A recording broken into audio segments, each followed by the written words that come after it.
Good morning, everybody. Welcome to Series 2, Video 5, I believe, of our series on developing a winning GMAT mindset. My name is Charles Bibelos, GMAT tutor at gmatninja.com, resident verbal expert at GMAT Club. So what we're going to do today, today's is all about getting your priorities right on sentence correction. So if you watched some of our videos last year, we kind of went through sort of topic by topic, maybe not terribly systematically, and we talked about comparisons, and we talked about parallelism, and we talked about pronouns a little bit, and kind of went at it in kind of this piecemeal way. So the goal of today is to kind of pull all that together a little bit and say, okay, when you see a sentence correction question, what's the thing you should think right away? What should you do right away? There are an endless list of grammar rules in English. Maybe you've memorized a ton of them. Maybe you hate grammar rules and you haven't memorized any of them. Either way, there's a problem. Like, what do you actually do with them? Whether you know them, know a lot of them, or know just a few, how do you use them well?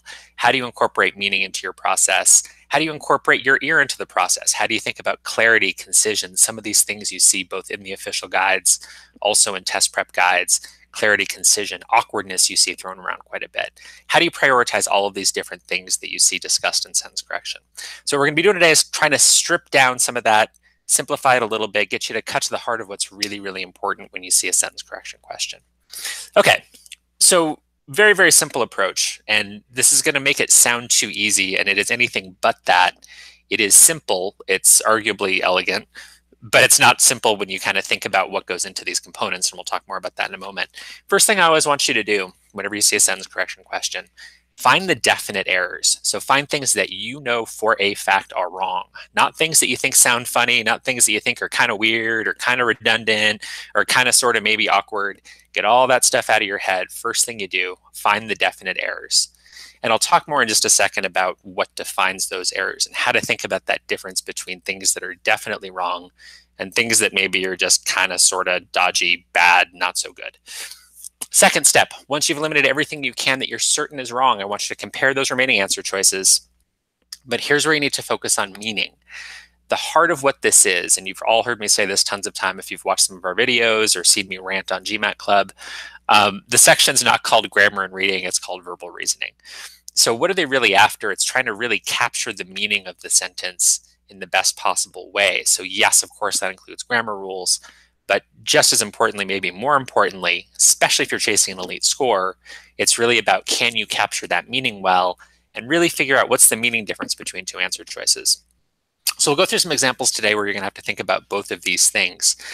And one thing you'll notice I don't say anywhere in here. So there is no step 3 that says pick the one that sounds best if you're stuck, or cross out the ones that sound awkward. Awkward is one of those things, you see it in the explanations in the back of the official guide. I think that's very lazy on their part, because what does awkward mean? It's totally subjective. What I think is awkward and what you think is awkward might be different. And more importantly for us as test takers, there are so many correct answers on GMAT sentence correction that I am certain are awkward, my opinion. I'm certain are awkward that are right answers. You see it all the time. Try to get all of those ideas about awkwardness, concision. What does that mean? A lot of these sentences are 80 words long. They're anything but concise. The right answer is not concise. Try to get those fuzzy subjective terms out of your head. Try to keep your ear completely out of it. Be systematic, be disciplined, find your definite errors first, and then think primarily about meaning. So when I say definite errors, what does that mean? Now, one of the things that's really fascinating in the forums on GMAT Club is we see some very different approaches to sentence correction. So we definitely get a lot of people who are, I guess, what I would call grammar fundamentalists. And I'm talking about both some of our wonderful experts, longtime GMAT Club members who participate really actively in the sentence correction forums. Some of my favorite people love the grammar, will give you these very technical explanations. For some people, that is absolutely wonderful. More grammar is better for some of you. That's how your brains are wired. That's how you learned English. That's great. Now, a lot of our orientation, since once upon a time we mostly taught people here in the United States, in the United States, we don't generally learn grammar. It's just not part of our education system. Very rarely do I meet somebody who is educated in the United States who actually knows what, for example, a gerund is. We just don't do it. A lot of my Americans don't know what a noun is. We just don't talk that way generally. For some of you, that's not the case. If you want to learn tons of grammar and you can use it well, that's great. what I usually say to everybody else, if learning grammar isn't your thing, you don't need a deep technical knowledge of grammar to be fantastic at sentence correction. You really don't. You can be nearly perfect at sentence correction without really understanding anything structurally beyond some fundamentals. What are those fundamentals? You better know what a pronoun is. Pretty key, right? You see those all the time on sentence correction. You better be able to think about what a modifier is. You better be able to think about parallelism. Sure, you should know what a noun is and what a verb is, because when you're thinking about parallelism, those things are important.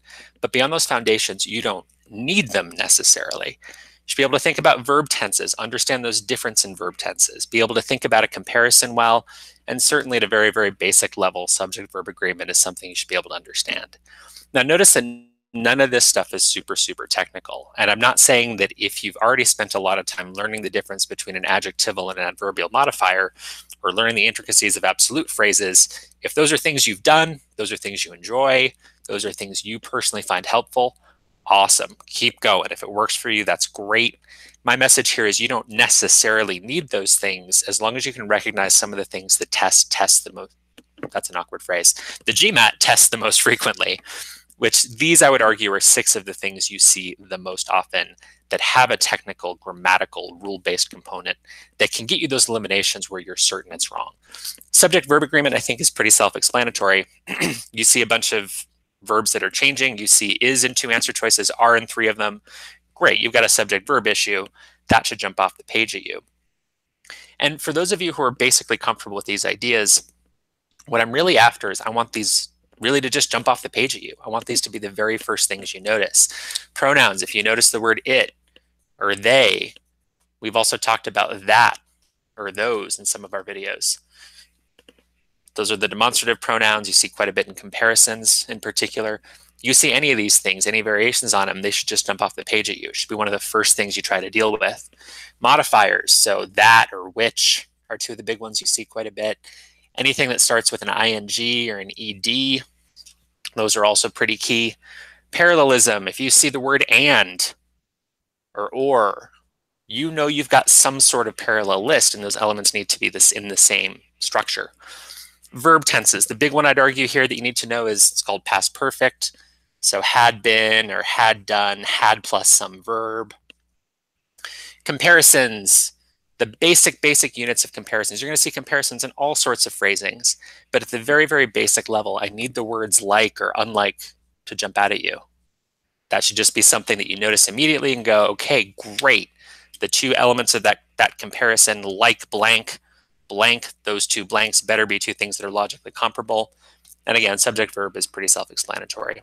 So what I'm arguing for here isn't that grammar is super simple or that the GMAT tests a very, very tiny domain of grammar. They can put anything in a sentence they want to.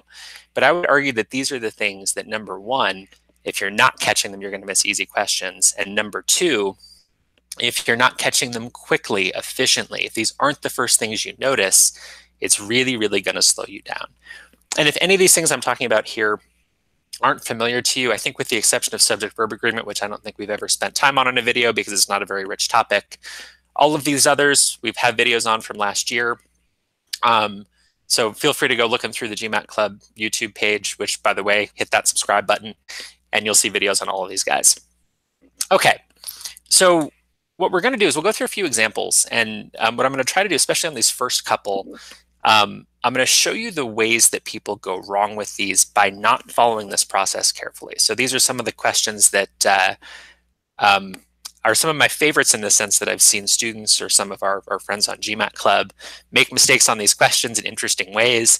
I'm going to try to illustrate some of those mistakes. So if you could please, Sheva, go ahead and pop that first one up.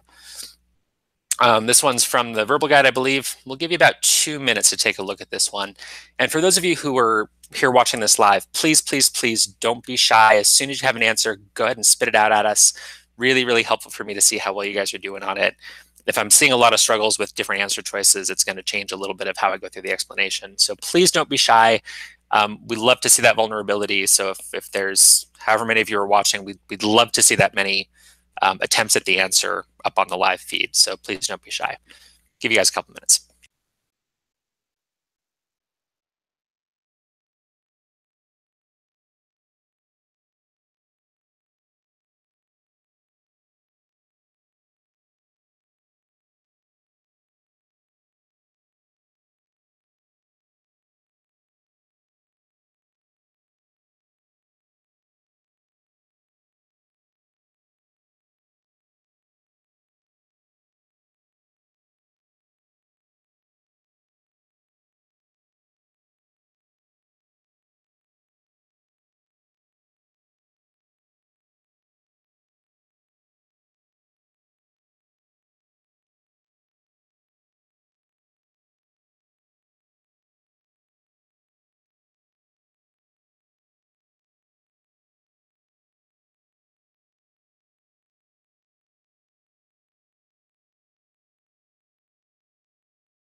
This is awesome. Thank you so much for to everybody who's popping their answers in, especially if you're going against the grain a little bit.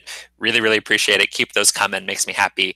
Seeing some nice variety. I think we've got at least one person picking nearly everything here except for B, as far as I can tell so far. So let's start with B. Little water services exists. I think a lot of you guys are saying, well, we've got exist, exists, exists. So definitely a subject verb thing. One of the things up on the board is one of those really, really kind of basic foundational grammar things you need to be able to look at. Services exists. Nope, that definitely doesn't work. We can get rid of B. A, I don't know, that sounds pretty good. Little water services exist. Services exist. I feel pretty good about that. Also feel pretty good about C. Few services and little water exists. Water exists. Okay, that looks good. D, there is little water or services available. E, there are few services and little available water. I don't know about you, but I think these are just long and wordy. It's just, why would we do that when we could have a nice, elegant thing like C or A? So I can get rid of D and E. Yeah, let's just say that we're going to get rid of D and E. A and C. So we've got little water or services exist, or few services and little water exists. Well, I guess C makes a little more sense, right? Because it should be few services, not little services. Little water seems to say a small quantity of water. Little services. There's a technical thing here that I'm not going to spend a ton of time on. This will be one of our questions of the day in the next week or two, so we'll get into this in more detail. Little services. Services is a countable noun. So if we say little services, it's kind of like saying little dogs, little yappy type dogs, or little donuts would be like very small donuts. Little services would be small services. That doesn't make any sense logically. So I can get rid of A, and the answer is C. And hopefully right now, a lot of you are screaming at your screen and going, hey, Ninja, you screwed this up. Exactly. Notice what I did, and this is the thing I see all the time, probably, I don't know, before I have a chance to get at them with some of these ideas about sentence correction. If I give my students this question before we've had this conversation about what to prioritize on sentence correction, probably 60% of them, especially my native speakers, will look at D and E and go, wait a minute, that's just wordy. That's not your priority. This is all about getting your priorities straight. Find those definite errors. Really think through that grammar first if the opportunities are there. And honestly, we have not done that very well. I just dismissed these because they're awkward and wordy. That's a huge mistake. I don't like the sound of them. Fine. You can't think that way. The test will eat you for breakfast if you do that. Let's bring these guys back in. Okay, now let's talk about C again. So it's the one that I think sounds best. Honestly, I do think it sounds best, but let's actually think a little bit more carefully about that subject-verb thing there.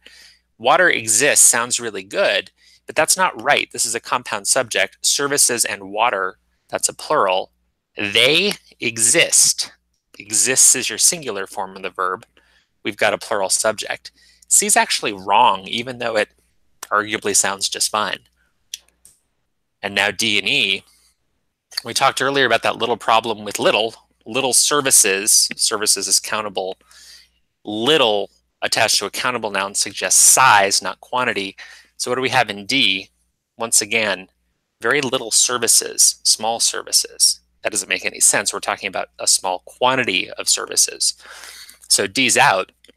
And actually, we're left with E, which is completely fine. Are few services, your verb is fine. Few services, little water, those modifiers are fine.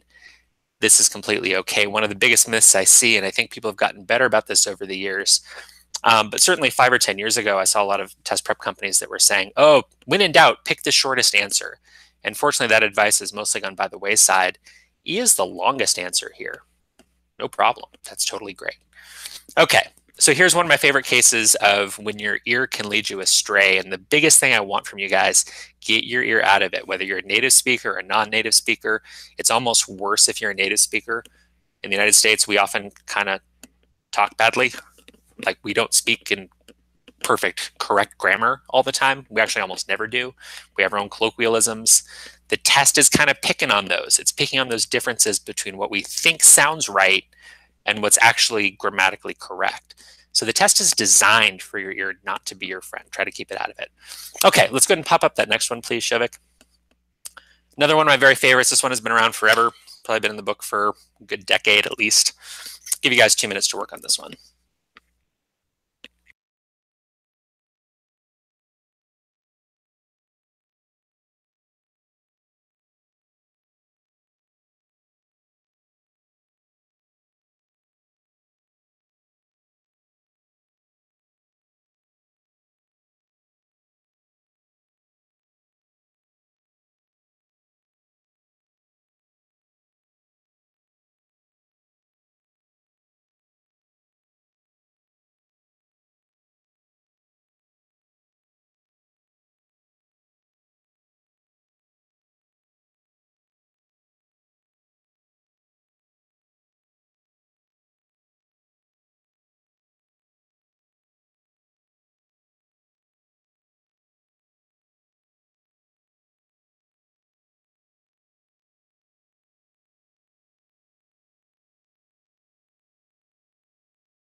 Okay, guys, don't be shy if you have an answer, especially if you're going against the grain. Uh, and if you're Googling these questions, you are doing yourself no good. And when we've been suspicious on a few of these that people are Googling them, please don't do that. The live feed disappears anyway, so, and we don't know who you are. So please, please, please don't do things just to make yourself look good. And please don't be shy. We love you, even though it's all going to disappear and I don't know your real names necessarily. It's all going to disappear. So those of you who are going against the grain, I really, really, really super appreciate it. Whether you're right or wrong, it's absolutely wonderful. Gives us a glimpse inside your head a little bit. Okay, I'm going to spoil one surprise right away. I think the right answer here sounds absolutely terrible. And this is a question that appears very, very early in the official verbal guide. So often I actually make a point of giving this to my students before they've ever really done much work on sentence correction. Sometimes people come to us having already done quite a bit of studying and they've thought about some of these issues. But generally, if they're calling us for private tutoring, yeah, there's something still going wrong for them. And I almost always get the same reaction to answer choice A. This just sounds terrible, however much they may agree. What? Like, who talks like that? Nobody in the United States does anyway. However much voters may agree, I would never say that. And the other thing that people sometimes say here is that you've got kind of the much followed by the voters, and there's kind of a countable, non-countable thing there that seems kind of weird. And so there's kind of this, this is awkward, this is bad, I'm going to cross out A. Better approach. And actually, you can really struggle on this if you start trying to think that way. So if you start with step 2 and you try to think about meaning even, I think this is difficult. What's the difference between B and C meaning-wise? We can come up with something, but I think it's a very, very difficult thing to do. It's not where I want you putting your energy right away. First place I want you putting your energy is, can you find low-hanging fruit? Can you find stuff that's easy? Can you find the stuff that's mechanical, not super high-end grammatical? I'm not talking about absolute phrases or simple gerunds or complex gerunds, nothing like that. Just the basics we put up on the board earlier. And, that, it, pronouns, parallelism, modifiers, basic stuff. Now, one of the keys here is don't get blinded by the underlining. So I'm looking for those things anywhere they may appear. So I'm looking for those things in the non-underlined portion as well. That right here, ooh, I've got an and. The and is followed by a that. If you're not comfortable with what I'm about to say, please watch our video on parallelism from last year, help you a little bit. And your parallelism trigger, what follows the and, we've got this clause is starting with that the government spends beyond its means. Okay, well, we need something parallel to this phrase beginning with that. We've actually got that in A. That there is waste in government, that the government spends beyond its means. These are two things that US voters may agree on. So however much the United States voters may agree that there's waste in government, however much the United States voters may agree that the government spends beyond its means. At the very least here, that parallelism is pretty good. You can hang on to A. B, check this out. We no longer have the that here. It's gone. We actually just have a nice, clear violation of parallelism. Nothing's parallel to the thing that comes after the and. B's just wrong. C, same thing. And I can't blame you guys who picked C because honestly, it really, really is the most elegant of the answer choices. Although United States voters agree that there's waste, oops, I said that it's not actually there. Although United States voters agree there is waste in government, that sounds great. It is easily the best sounding of these choices. It is the one that I would say in real life. D, even though United States voters may agree, same problem. Know that, not parallel. Also, I think D sounds pretty darn good. And Saksham, good luck on your exam tomorrow. Really glad you're here with us today. E, there is agreement among US voters that, okay, now we've got our parallelism, we've got our that, we're okay. So again, we're down to 2, that's great. You could kind of go down a road of thinking about meaning here next, but there's actually a little bit more mechanics going on. If you look at the structure of E, there is agreement among US voters that there is waste in government. Full independent clause. And that the government spends beyond its means. Now, after this comma, you've got another full independent clause. Independent clause, comma, independent clause. It's called a comma splice. We talked about that very, very briefly in our video on punctuation last year. E is actually wrong just because you can't just smash 2 full independent clauses, basically smashing 2 full sentences together. That's wrong. You can't just do that with a comma. You need either a semicolon or some kind of conjunction there. E is wrong. And guess what? If we're actually prioritizing right here, noticing the things that are beyond the underlining, thinking about especially the parallelism in this case, it's actually really, really easy to eliminate 4 things that we know for sure, definitely wrong. And you're left with A, that's your best answer. Who cares that it sounds like crap? And that's what you're going to see over and over and over on the GMAT. You might think the right answer sounds like crap. I often think the right answer sounds like crap. Nobody cares. Our ears don't matter. All right, let's do another one. I think you guys are going to find this one a little bit easier. No Googling, please. And again, please don't be shy. And we'll give you about 2 minutes for this next one.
All right, we're getting a nice variety of answers here. Makes me happy. Okay, so one of the first things that people tell me usually with this question, people usually start kind of telling me a story about idioms, and I want to say a little bit about that. For those of you who haven't seen me rant and rave about this on the GMAT Club forums, here's the thing about idioms in English. So you might be looking at this and going, oh, well, think of products to be, think of products being, think of products as. Maybe you know the correct idiom in this case, maybe you don't. There's about 25,000 idioms in English. I'm not making this up. It's one of those things where you can go ahead and try to memorize all those. It's really, really tough. What I say to people is, in terms of what's optimal strategy, hey, if you're certain about the idiom, if you know that some of these are wrong, great, cross them out if you're certain. But you don't want to get into the game of saying, well, is it targeted at or targeted to? I'm really not sure, but let me make a decision about that first. If I'm not certain about the idiom, I can get myself into trouble. By definition, idioms are arbitrary. Honestly, I never would have any reason to think about the difference between targeted at or targeted to if it weren't for the GMAT. And if I'm being honest with you, other than what I've seen in GMAT questions, I don't know which one is right. And in real life, I really don't care. So don't obsess over the idioms first. It shouldn't be your first priority. Again, if you're certain the idiom's wrong, feel free to cross it out. You better be certain. Otherwise, look for other things. In this case, for the most part, we can actually get around that idiom if you're worried about it. How? Well, talk about those things that we had up on the board at the beginning as kind of those fundamental foundational things structurally that you see in GMAT questions that are your lowest hanging fruit. Many of them, it's that them that jumps off the page at me right away. So as I look at A, many of them can be harmful to health, especially if they are used improperly. Now, I know what they're after here. I know that it's the substances that are supposed to be harmful to health, but there's actually some ambiguity here. Consumers, substances, there's your two plurals. Now, we do get into some funny business here where, and this gets complicated. Please watch our video on pronouns from last year if you'd like a little bit more detail on this. Your subject starts with a plural noun. We have a second clause, but, and then here comes your dependent clause. Many of them, so when your second clause starts with a pronoun, generally what you see on the GMAT, it's not an absolute rule. In general, it's going to refer back to the subject of that first clause. So when I look at this, I think, wait a minute. From what I typically see on GMAT questions, it really looks to me like many of them refers back to consumers if you look at it structurally, even though I know that what's rational there is for it to refer to substances. Right there, I'm really, really suspicious of A, B, and actually even E here. By consumers, that's really, really close to the them. You have an ambiguity problem in A, B, and E. Now, ambiguity is not an absolute rule. Once again, we talked about that in quite a bit of detail in our video on pronouns last year. But right there, I'm awfully suspicious of A, B, and E. Now, the other thing I'll add in here is if you are thinking about the idiom issue, correct, consumers may not think of household cleaning products to be, think of to be is wrong, think of as is much better there. But even if you don't see that, it's actually pretty easy to see right off the bat if you're thinking about that pronoun and the clarity of the pronoun that comes in the non-underlined portion. Once again, you actually can get to C and D pretty easily and say one of those two has to be the answer. It's so much clearer than A, B, and E in this case. And again, there's some nuance there. Pronoun ambiguity isn't always wrong on the GMAT. In this case, we've got much, much better options than C and D versus A, B, and E in terms of that clarity. And then from here, your only real difference is the being, which really doesn't make a whole lot of sense there. You wouldn't say, I think of cleaning products being something. No, I think of them as something.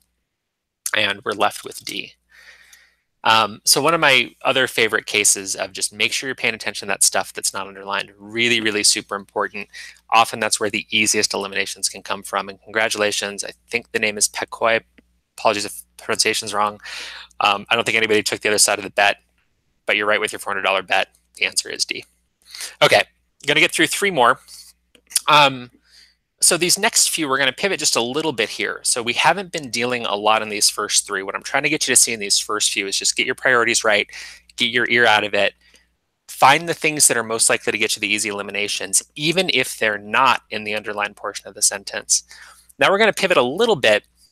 This next one I don't think is super, super hard, but now we're going to kind of get into some nuances of meaning just a little bit. These aren't the hardest meaning-based questions on the GMAT by any means.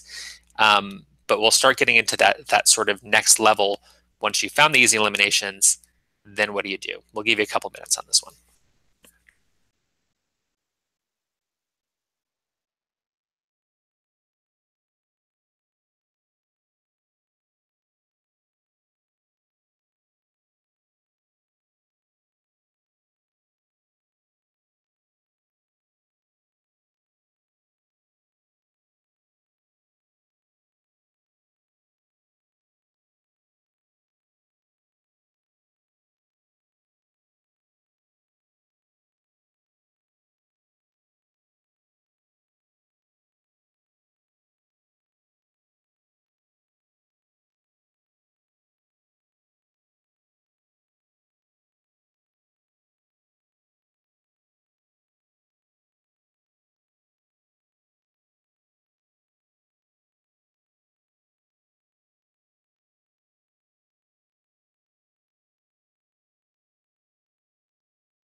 Great. Thank you to everybody who's put their answers in the live audience. Seeing a little bit of variety here too makes me happy.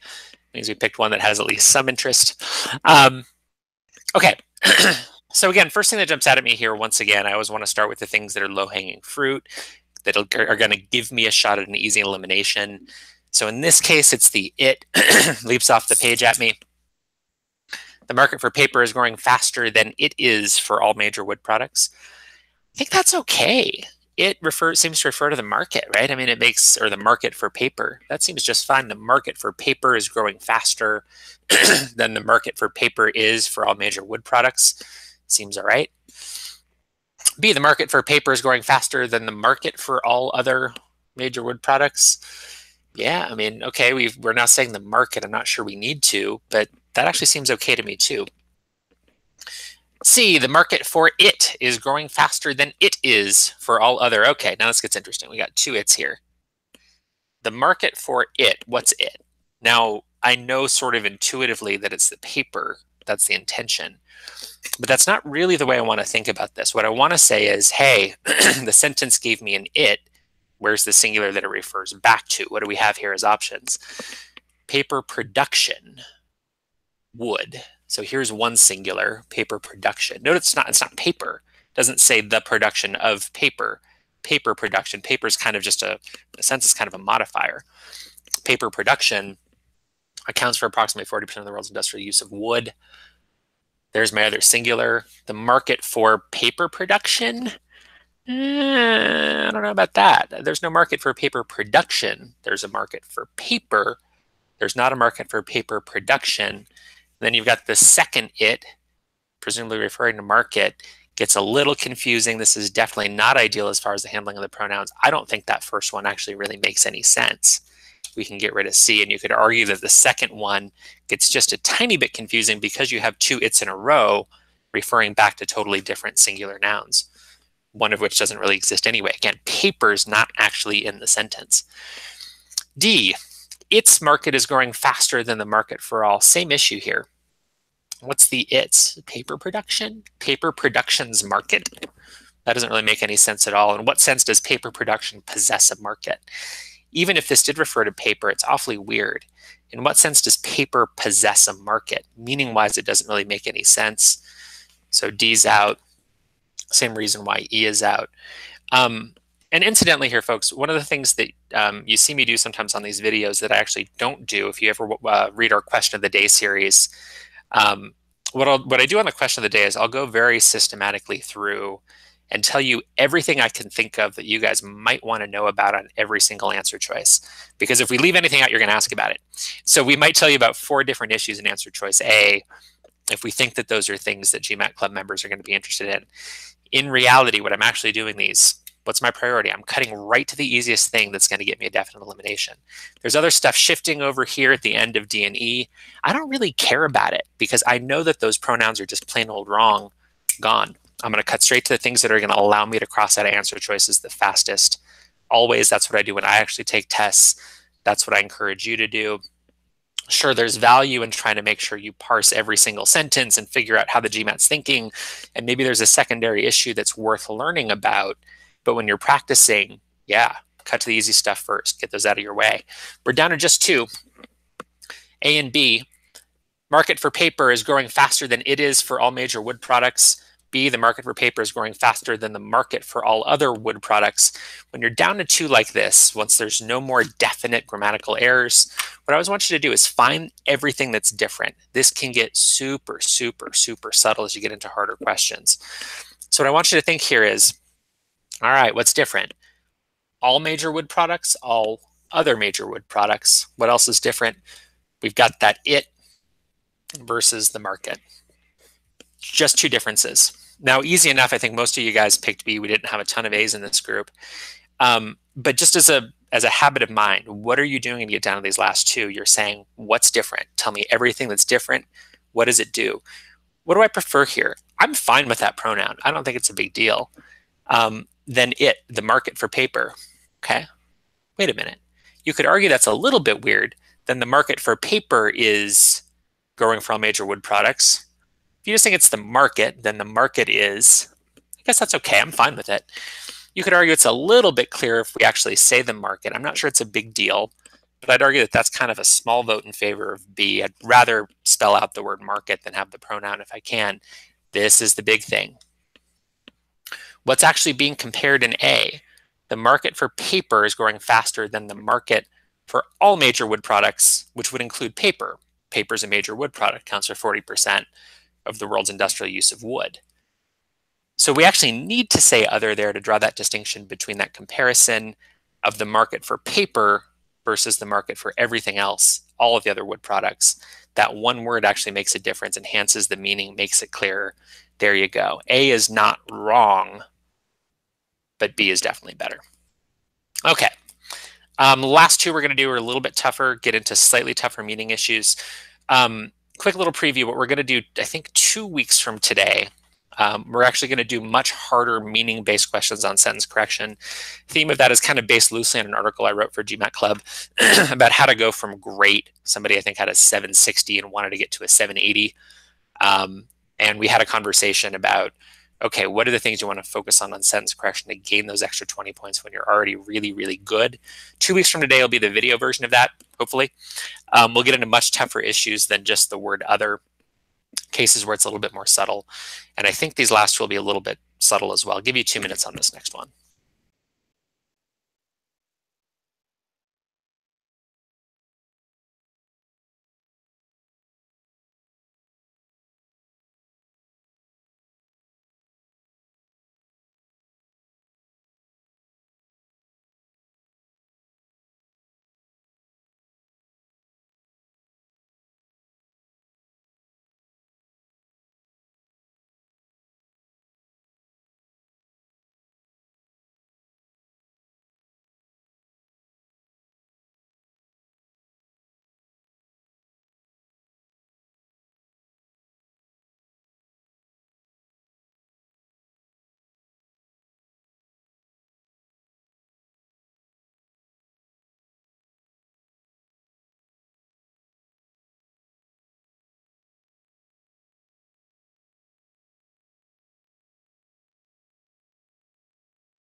All right, we'll get started on this one.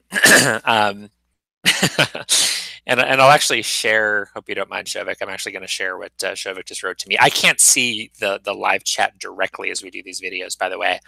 And for those of you who don't know what we're doing, this is entirely live. So if you're watching this not live, doing this live is our excuse for me to make mistakes and have coughing fits that can't get edited out. This is one of the toughest sentence correction questions out there. No way so many folks are getting C. Props to all of you who think the answer is D or A and you're going against the grain. Really makes me happy.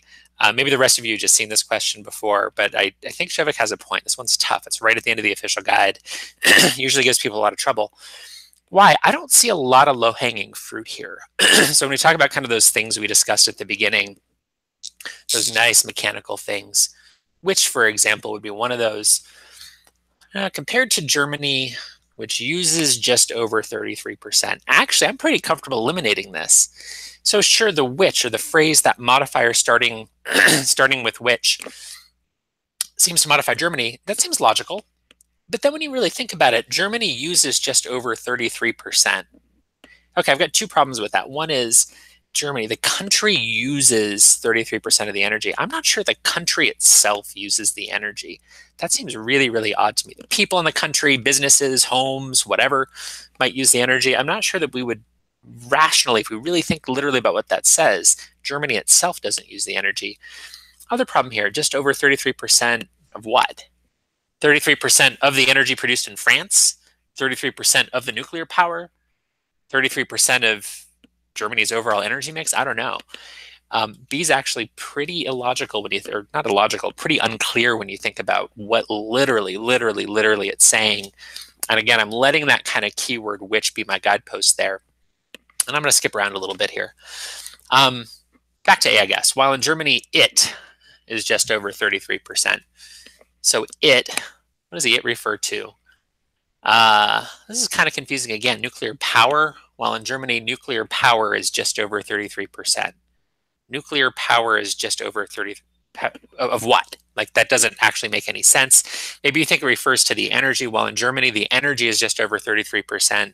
Again, of what? What does that mean? The intention of the sentence is to say that nuclear power counts for 33% of the total energy in Germany, but it's really not clear. Really, none of the things that it could refer to, the energy in general, the energy produced in France is even more logical. Nuclear power doesn't make any sense there. While in Germany, nuclear power is just over 33% of what? Can eliminate A. I don't see any of those keywords, no whiches, no its in C, so I'm going to skip that for a second. None in D either, I'm going to skip that for a second. Compared with the energy from nuclear power in Germany, where it is just over 33%. Once again, I'm really uncomfortable with the it here, where the energy from nuclear power is just over 33%. Or is it where nuclear power is just over 33%? Either way, of what? There's really nothing that kind of completes that comparison very well. We can get rid of E. And now C and D. C, whereas nuclear power accounts for just over 33% of the energy produced in Germany. One of the things I get here quite a bit with C, and again, this has gotten better over the years. 10 years ago, there's a lot of advice out there. Don't pick the longest one. Don't pick the longest one. I think C is the longest one. That's fine. Don't worry about that. D, whereas just over 33% of the energy comes from nuclear power in Germany. It's not a lot that's different here. Thing that jumps out at me, the energy in D. 33% of the energy comes from nuclear power in Germany. What are we saying here? 33% of the energy. Which energy are we talking about? If it said of the energy in Germany comes from nuclear power, which is what we're saying in C, we'd be fine. 33% of the energy produced in Germany comes from nuclear power. All right. 33% of the energy comes from nuclear power in Germany. Seems to me like the energy is kind of referencing back to this, the energy produced in France. Whereas just over 33% of the energy, that phrasing suggests of the energy we referenced earlier. What was that? The energy produced in France. So 33% of the energy produced in France comes from nuclear power in Germany. Sounds like Germany's exporting power to France.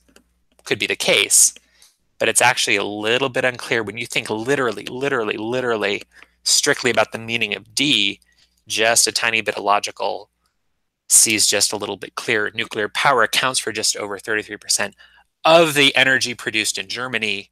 More clearly states that 33% of Germany's energy production comes from nuclear power. In D, that gets murky. Sounds like there might be some energy exports here or something, which is not what this one's saying.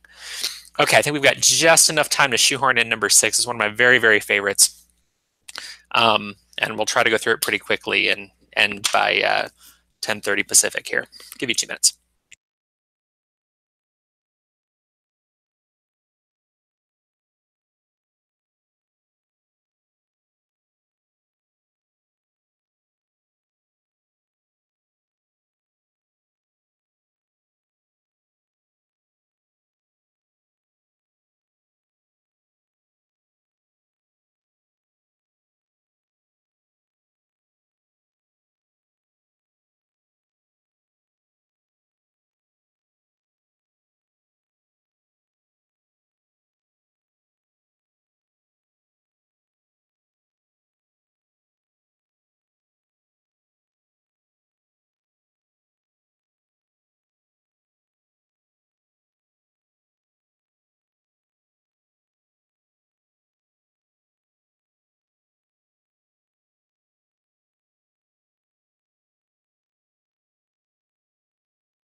Okay, our hour's almost up, so we're going to rumble through this. So I'm going to cut some corners here. There's actually tons and tons of stuff in this question that we could get into. We can talk about kind of the difference between restrictive and non-restrictive modifiers, which versus that. There's some parallelism with the ands. What I really want to focus on here, though, is let's say that to whatever extent you're not certain about the obvious eliminations here, and this is wonderful, getting a ton of answers here. It makes me happy. I think this question is really, really tough. So if you don't see a lot of easy ways to eliminate this, then you're kind of left, you'll almost certainly be left with at least a few, maybe 3 choices. Maybe you'll be left with all 5, depending on what you can see in the mechanics here. You'll be left with a bunch, and it becomes all about meaning and kind of really thinking about, okay, when I switch a couple things, when I rearrange the sentence a little bit, literally, how does that impact the meaning? Try to wipe from your head, in a sense, what you want it to mean, because that can blind you. Things can sound okay because you know what the sentence is trying to say. But if you're really literal and you say, well, what is this actually saying? It's going to be a lot easier to get to that right answer on a tough question like this. So things that jump out at me here, obviously, are things like the that's. And let me make sure this is underlined properly. Nuclear neutrinos are harmless elementary particles that are produced in nuclear reactions and that interact very weakly with matter. Okay, cool. Parallelism looks good there. We've got the whiches here, which is a little bit odd to me in B. Neutrinos, which are harmless, are elementary particles produced in nuclear reactions, and which interact very weakly with matter. I'm really uncomfortable. It's parallel. It's a little odd to me to have whiches kind of used in parallel to each other. I'm not sure that it's wrong. I'm okay with it. C, neutrinos are harmless elementary particles produced in nuclear reactions, and which. This one I'm pretty sure is wrong. Nothing's parallel to that which. This is my lowest hanging fruit, which doesn't have anything to be parallel with. You see the parallelism trigger, and nothing's parallel to that which modifier. I can get rid of C. D, these harmless particles are produced in nuclear reactions, and neutrinos interact very weakly with matter. I don't know, we've got a conjunction starting up a new clause there, not a crime. E, these elementary particles, harmless products of nuclear reactions, are neutrinos. I think I lost a couple words there. Neutrinos that interact very weakly with matter. Fine. I don't think there's anything obviously wrong with A, B, D, or E. We can split hairs. We can talk about some advanced kind of nuances of grammar there. Okay, so now what? Let's say that you didn't get any more eliminations than just C. What do? You think about meaning. Always your second step once you've eliminated everything you can based on those definite, absolute errors. What's this saying? Hey, everybody, on a certain date in 1987, everybody on Earth was bombarded with 100 billion neutrinos. Fortunately, okay, let's think about this. What's fortunate? Is it fortunate that these elementary particles are neutrinos? No, we already know that they were neutrinos. That's not what's fortunate. I'm not glad that they were neutrinos. I'm glad that they were harmless. That's kind of buried in this little modifying phrase. Oh, by the way, they're harmless products of nuclear reactions. Whoa. That's the whole point. Fortunately, these guys are harmless. For that reason, E is actually not that good. D, fortunately, these harmless particles are produced in nuclear reactions. No, I'm not happy about that. I don't want to be bombarded with 100 billion particles that were produced in nuclear reactions. That sounds scary. D is not our answer. B, neutrinos, which are harmless, are elementary particles produced in nuclear reactions. Same thing. We've kind of buried the important thing, which is the fact that they are harmless. Fortunately, neutrinos are elementary particles. Nope, that's not the part I'm excited about. What am I excited about? Fortunately, neutrinos are harmless, and they interact very weakly with matter. That's the point. I'm really glad, and not all of you were alive in 1987. I was a little kid. Yeah, I'm pretty stoked that they're harmless, and only one of the answer choices actually conveys the idea that, fortunately, those particles are harmless. Okay, that's enough of this for today. I know we've gone past the hour. Apologies for that. I don't think anybody wants to stare at my face for an hour. So next week, same time, same place, 9:30 Pacific, live on YouTube, GMAT Club channel. We're going to be talking about word translations 101 for quant. Going to be a little bit basic for some of you. I'll try to make it harder towards the end, give it a little bit of something for everybody. Week after that, we're going to be doing a little bit more advanced sentence correction, this kind of stuff, meaning. When meaning gets hard, what do you do? And that's going to be 2 weeks from today. And the 8th and final video in the series, an advanced discussion of data sufficiency, that's going to be, 3 weeks from today. All right, thank you so much, everybody. Hit that subscribe button on the GMAT Club page, and we'll see you here next week. Thank you so much.